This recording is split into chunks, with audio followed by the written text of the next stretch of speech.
Everyone, आज हम समझने जा रहे हैं gene Piaget's theory of cognitive development. अगर आप ऐसे किसी पेपर की तैयारी कर रहे हैं जहाँ पे एजुकेशन साइकोलॉजी पूछी जाती है तो वहाँ पे आप जीन पियाजे की इस थ्योरी को इग्नोर नहीं कर सकते हैं।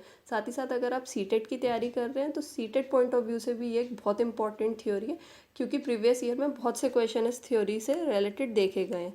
तो आइए आगे बढ़ते हैं। आइए तो सबसे पहले जीन पियाजे के बारे में जान लेते हैं। तो जीन पियाजे स्विट्ज़रलैंड से थे, इसलिए इन्हें स्विस साइकोलॉजिस्ट कहा जाता है। साथ ही साथ इन्हें फादर ऑफ चाइल्ड या फिर डेवलपमेंट साइकोलॉजी भी कहा जाता है। इनके इस थ्योरी को देखते हुए, इनके काम को डेवलपमेंट या फिर चाइल्ड डेवलपमेंट के काम को देखते हुए इनको एक खिताब प्राप्त हुआ है। साथ ही साथ ये एक रेडिकल कंस्ट्रक्टिविस्ट हैं। कंस्ट्रक्टिविस्ट बेसिकली वो लोग होते हैं जो ये मानते हैं कि बच्चा अपनी नॉलेज का जो निर्माण है वो स्वयं करता है। कई लोग मानते हैं कि वो जो बच्चा है वो किसी भी एक्सपीरियंस के थ्रू, जैसे सोशल इंटरैक्शन के थ्रू करता है, तो उसको हम कहेंगे सोशल कंस्ट्रक्टिविस्ट। बट जीन पियाजे एक रेडिकल कंस्ट्रक्टिविस्ट है। इसका मतलब ये है कि वो मानते हैं कि बच्चा खुद ही, मतलब बच्चा अपने आप एक्टिविटी करके सीख सकता है, बच्चा केंद्र में है, बच्चा अपने आप ही ऐसी एक्टिविटीज़ करके अपनी नॉलेज का निर्माण कर लेता है। सेकेंडली, जो हमारी ये gene Piaget's theory of cognitive development में, इसमें सेकेंड इंपॉर्टेंट टर्म आती है कॉग्निटिव। तो कॉग्निशन का बेसिकली या कॉग्निटिव का मतलब होता है वो सारे मेंटल प्रोसेसेस जो इन्वॉल्व होते हैं आपकी रीजनिंग में, थिंकिंग में, रिमेम्बरिंग में या लर्निंग में। तो जैसे कुछ भी हम सोचते हैं, याद करते हैं, समझते हैं, तो उस सबके पीछे जो भी मेंटल प्रोसेस चलता है उसको कहा जाता है कॉग्निशन। नेक्स्ट ये आप देख रहे हैं एक रिसेंटली सीटेट जनवरी 2021 पेपर 1 का क्वेश्चन यहाँ पे एक लिया गया है। तो बहुत इजी क्वेश्चन है। इसमें पूछा गया है कि constructivist view of learning suggest that children dash construction of their own knowledge. इसमें पूछा गया कि कंस्ट्रक्टिविस्ट व्यू ऑफ लर्निंग क्या कहता है, बच्चे अपनी नॉलेज का क्या कंस्ट्रक्शन कैसे करते हैं। सबसे पहला ऑप्शन है कि उनका कोई रोल ही नहीं होता है अपनी नॉलेज को कंस्ट्रक्ट करने में। सेकंड ऑप्शन है कि वो सोलली सिर्फ और सिर्फ अपने एडल्ट्स पे डिपेंड होते हैं। थर्ड ऑप्शन है कि वो एक एक्टिव रोल प्ले करते हैं अपनी नॉलेज के निर्माण में। या फिर फोर्थ ऑप्शन है वो डिपेंड करते हैं सिर्फ टेक्स्ट बुक से। तो इसका जो सही ऑप्शन है वो है option number 3। Constructivist view of learning suggest that children play an active role in construction of their own knowledge. अभी अभी हमने यही समझा है ना कि बच्चे की जीन पियाजे जी के अकॉर्डिंग या कंस्ट्रक्टिविस्ट व्यू के अकॉर्डिंग कि बच्चे खुद अपनी नॉलेज का निर्माण करते हैं।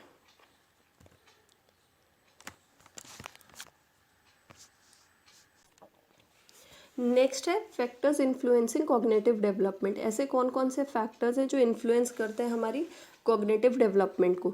सबसे पहला फैक्टर जो इन्होंने पियाजे जी ने बताया है वो है बायोलॉजिकल मैच्योरेशन या मैच्योरेशन।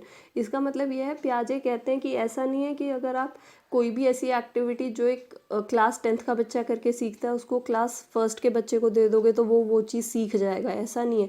आपकी कैपेसिटी भी उतनी डेवलप होनी चाहिए, आपकी एज भी उस अकॉर्डिंग होनी चाहिए कि आप उस चीज़ को समझ पाएँ।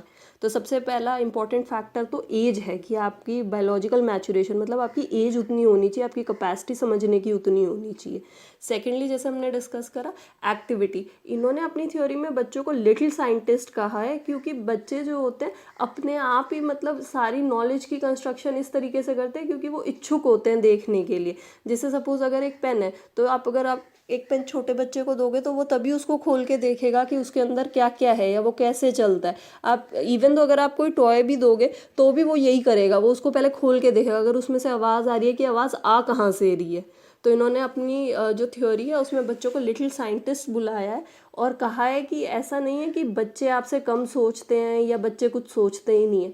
इनका मानना है कि बच्चे सेम अमाउंट में ही सोचते हैं, बस ये है कि एक एडल्ट कुछ और सोचता है और एक बच्चा कुछ और सोचता है।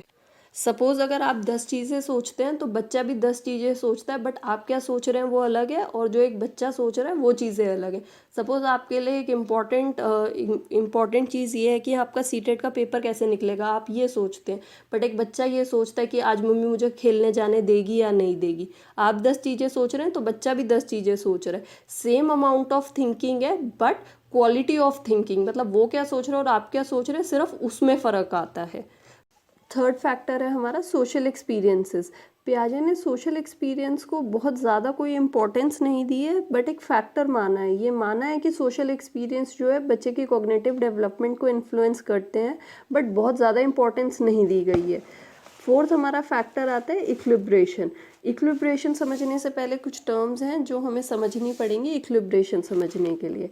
सबसे पहले हमारे पास आता है स्कीमा। स्कीमा क्या होता है? स्कीमा होता है मेंटल स्ट्रक्चर या फिर मॉडल या फिर रिप्रेजेंटेशन ऑफ नॉलेज। जैसे पहले हम इसकी एक फॉर्मल डेफिनेशन देख लेते हैं इन सब की, उसके बाद बहुत एक इजी स्टोरी से समझेंगे कि ये सब क्या होता है। तो सेकंड हमारे पास आता है एसिमिलेशन। एसिमिलेशन होता है कि आपके पास जो भी आपका स्कीमा है उसमें आप जो है न्यू इन्फॉर्मेशन एग्जिस्टिंग स्कीमा में ऐड कर रहे हैं सिंपली। नेक्स्ट है अकोमोडेशन। अकोमोडेशन का मतलब होता है कि आप कुछ एग्जिस्टिंग स्कीमा में मॉडिफिकेशन कर रहे हैं न्यू इन्फॉर्मेशन को ऐड करने के लिए, या फिर आप कोई एक न्यू स्कीमा बना रहे हैं नई इन्फॉर्मेशन को रखने के लिए। नेक्स्ट हमारे पास आता है इक्विलिब्रेशन। इक्विलिब्रेशन का मतलब होता है कि जो भी आपकी न्यू नॉलेज है वो बैलेंस में है आपकी प्रीवियस नॉलेज के साथ। साथ ही साथ डिसइक्विलिब्रियम ऐसे ही हमारे पास होता है स्टेट ऑफ इम्बैलेंस, मतलब आपकी जो प्रीवियस नॉलेज है और अब जो आप न्यू नॉलेज आपको मिल रही है उसके बीच में कोई एक इम्बैलेंस है। तो आइए एक स्टोरी से समझते हैं। तो स्क्रीन पे जो प्यारी सी लड़की है, इसकी मम्मी ने एक बार इसको एक बुक दिखाई और समझाया, बेटा ये देखो इस पे ऐसे फोटो बनी हुई है और उससे रिलेटेड एक स्टोरी लिखी हुई है, तो इसको हम कहते हैं इंग्लिश बुक। इसको आपको एक शेल्फ में रखना है। तो लड़की जैसे जैसे मम्मी लड़की को बुक देती है वो लड़की उस बुक शेल्फ में बुक को रखती रहती है। ऐसी मम्मी उसको दूसरी बुक देती है, वो भी वो खोल के देखती है, उसमें स्टोरी और पिक्चर होती है तो वो उसमें रख देती है। ऐसी तीसरी बुक देती है। जब मम्मी उसको फोर्थ बुक देती है वो खोल के देखती है तो वो देखती है कि उसमें ना तो कोई स्टोरी लिखी है और ना ही कोई फ़ोटो बनी हुई है। इंग्लिश के अल्फ़ाबेट्स तो ज़रूर लिखे हुए हैं, बट उसके साथ कुछ अजीब से सिंबल्स भी लिखे हुए हैं, जैसे 1 2 5 10। तो वो अपनी मम्मी के पास जाती है कि मम्मी आपने तो बताया था कि स्टोरी लिखी होगी और फ़ोटो बनी होगी तो उसे इंग्लिश शेल्फ में डालना है। तब उसकी मम्मी उससे समझाती है, बेटा जैसे इंग्लिश होती है ऐसे ही हम काउंटिंग के लिए मैथ्स का इस्तेमाल करते हैं। तो वो लड़की क्या करती है, एक नया बुक शेल्फ बनाती है और उसके अंदर मैथ्स की बुक्स को लगा देती है। ऐसे ही उसकी मम्मी जब उसे इंग्लिश की बुक देती है तो वो इंग्लिश की बुक में ऐसे ही जब उसकी मम्मी उसे इंग्लिश की बुक देती है तो वो इंग्लिश शेल्फ में रख देती है, और जब मैथ्स की बुक देती है तो वो मैथ्स की बुक शेल्फ में रख देती है। फिर एक दिन क्या होता है, उसकी मम्मी एक उसको बुक देती है, वो देखती है कि ये इंग्लिश के अल्फ़ाबेट्स तो लिखे हैं बट इसमें कोई फ़ोटो नहीं लिखी है, इसमें इंग्लिश के सेंटेंसेस को कैसे बनाना है वो लिखा हुआ है। तो वो उसको समझ ही नहीं आता कि इसमें मैथ्स तो है नहीं बट इसमें स्टोरी भी नहीं लिखी, तो ना ये अब उसको इंग्लिश बुक शेल्फ में रख पाती है ना मैथ्स बुक शेल्फ में रख पाती है। तो वो सोचती है अब मैं इसका क्या करूँ, तो फिर वो अपनी मम्मी के पास जाती है। तब उसकी मम्मी समझाती है कि जैसे इंग्लिश में एक पार्ट होता है लिटरेचर का, ऐसे ही एक पार्ट होता है ग्रामर का। तो वो लड़की क्या करती है, वो जो एग्जिस्टिंग ऑलरेडी उसका बुक शेल्फ होता है इंग्लिश का, उसी को 2 पार्ट में डिवाइड कर देती है और उसके साथ में ही जो है इंग्लिश ग्रामर की बुक भी रख देती है। तो इतनी छोटी सी स्टोरी थी, अगर आपको ये समझ आई है तो इसके साथ ही अब हम पियाजे की टर्म्स को कोरिलेट करके समझ लेते हैं। तो बेसिकली जो हमारे बुक शेल्फ्स थे वो हैं हमारे स्कीमास। तो जब लड़की को मम्मी ने समझाया कि ये इंग्लिश की बुक है, इसको इस शेल्फ में रखना है, तो दैट मीन्स जो इंग्लिश की बुक्स दी जा रही थी वो न्यू इन्फॉर्मेशन है। जो लड़की ने प्रीवियस इन्फॉर्मेशन जो उसके पास थी कि इसमें फ़ोटो होगी और स्टोरी लिखी होगी, वो उसकी प्रीवियस नॉलेज थी, जिसके बेस पे वो न्यू नॉलेज मतलब न्यू बुक को चेक करती थी, और अगर वो उसको फ़ोटो और वो मिलती थी मतलब प्रीवियस नॉलेज के साथ वो बैलेंस में था तो वो उसको शेल्फ में रख देती थी, यानी कि वो स्कीमा में डाल देती थी। तो ये हो गया हमारा एसिमिलेशन। जब उसको न्यू बुक मिल रही थी और वो सिंपल वही थी जो ऑलरेडी बुक शेल्फ में बुक्स थी, वो उसको सिर्फ ऐड करे जा रही थी उस बुक शेल्फ में, तो वो था हमारा एसिमिलेशन। बट जब उसको मैथ्स की बुक दिखी तो वहाँ पे क्या आ गया, वहाँ पे आ गया डिसइक्विलिब्रियम, क्योंकि एक इम्बैलेंस आ गया ना। उसको तो बताया गया था कि इंग्लिश में ऐसे ऐसे होता है, बट उसको एक अलग चीज़ देखने को मिली थी, तो उसमें क्या आ गया, उसमें आ गया डिसइक्विलिब्रियम। तो उसने क्या करा, फिर जाके पता करा, तो उसके बाद उसने जो ओवरऑल स्ट्रक्चर ऑफ स्कीमा था, एक स्कीमा की वजह उसने एक सेपरेट स्कीमा बनाया, उसके अंदर उसने वो जो है मतलब एक सेपरेट बुक शेल्फ बना के उसके अंदर मैथ्स की बुक्स रखी। ऐसे ही तो जो उसने मैथ्स का एक अलग स्कीमा बनाया तो वो आता है हमारा अकोमोडेशन के अंदर, क्योंकि आपने एक नया स्कीमा बनाया है। अगर हम सिंपली एग्जिस्टिंग स्कीमा में इंफॉर्मेशन को ऐड करते तो वो होता हमारा एसिमिलेशन, बट क्योंकि हमने एक नया स्कीमा बनाया है तो उसको भी हम बोलेंगे अकोमोडेशन। अब उसके बाद क्या हुआ, उसके बाद लड़की को मम्मी जैसे बुक्स देती गई तो वो चेक करके इंग्लिश की बुक इंग्लिश वाले बुक शेल्फ में और मैथ्स की बुक मैथ्स वाले बुक शेल्फ में रखती गई।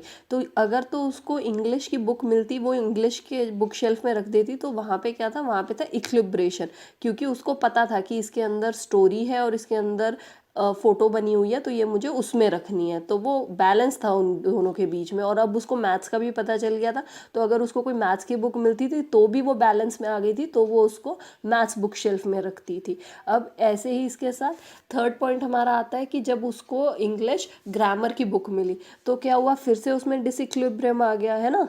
तो अब क्या करा उसने, अब उसने सेपरेट शेल्फ बनाने की बजाय इंग्लिश के ही मतलब इंग्लिश के स्कीमा में ही कुछ चेंज करा। तो इस चेंज को भी हम क्या कहेंगे, अकोमोडेशन कहेंगे। एकोमोडेशन का मीनिंग होता है कि या तो आपका एक स्कीमा से स्कीमास चेंज हो रहे हैं, जैसे एक स्कीमा से या तो 2 स्कीमा बन गए, 3 स्कीमा बन गए या 4 स्कीमास बन गए, या फिर जो आपको ऑलरेडी एग्जिस्टिंग स्कीमा है ना, उसी स्कीमा में आपने कुछ मॉडिफिकेशन करी है, एडजस्टमेंट करी है कि न्यू नॉलेज जो है वो प्रीवियस नॉलेज के साथ आप उसी स्कीमा में रख सकें। तो दोनों ही चीज़ों को हम अकोमोडेशन कहेंगे। अगर simply without changing of structure आप इन्फॉर्मेशन को ऐड कर रहे हो तो वो आएगा एसिमिलेशन में, बट अगर आप न्यू स्कीमा बना रहे हो या स्कीमा के अंदर ही कुछ मॉडिफिकेशन कर रहे हो तो वो पॉइंट आएगा हमारा अकोमोडेशन में। ये बहुत ही ईजी तरीके से मैंने समझाया। फिर भी अगर आपको इसमें कोई डाउट लगता है तो आप थोड़ी सी वीडियो रिवाइंड करके फिर से स्टोरी सुन लीजिएगा, आराम से आपको समझ आ जाएगा। और इसके साथ ही अगर किसी को भी कोई डाउट होता है तो वो प्लीज़ कमेंट सेक्शन में पोस्ट कर देना, मैं उसी में आपको डिटेल्ड एक्सप्लेनेशन दे दूँगी। या फिर अगर ज़्यादा लोगों को सेम डाउट आता है या ज़्यादा दिक्कत होती है तो वो नेक्स्ट वीडियो में कवर कर दिया जाएगा। तो इसी के साथ आगे बढ़ते हैं। नेक्स्ट, ये भी सीटेट जनवरी 2021 पेपर 1 का क्वेश्चन है। इसमें पूछा गया है, in his theory of cognitive development Jean पियाजे explains cognitive structure in terms of dash.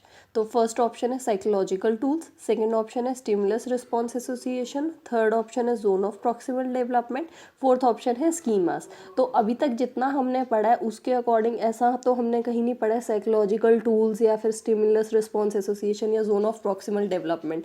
अभी तक हमने जो चीज़ समझी है वो समझी है, स्कीमा समझी है। और पियाजे ने अपनी थ्योरी में वैसे भी बताया कि जो भी कॉग्निटिव स्ट्रक्चर होते हैं उनको हम क्या कहते हैं, उनको हम कहते हैं schemas. Organised form of organised packet of information या ऑर्गेनाइज्ड फॉर्म ऑफ इंफॉर्मेशन को हम क्या कहते हैं, स्कीमास। तो इसका आंसर होगा fourth, that is schema. In his theory of cognitive development Jean पियाजे explains cognitive structures in terms of schemas. तो आज के लिए हम इतना ही रखेंगे।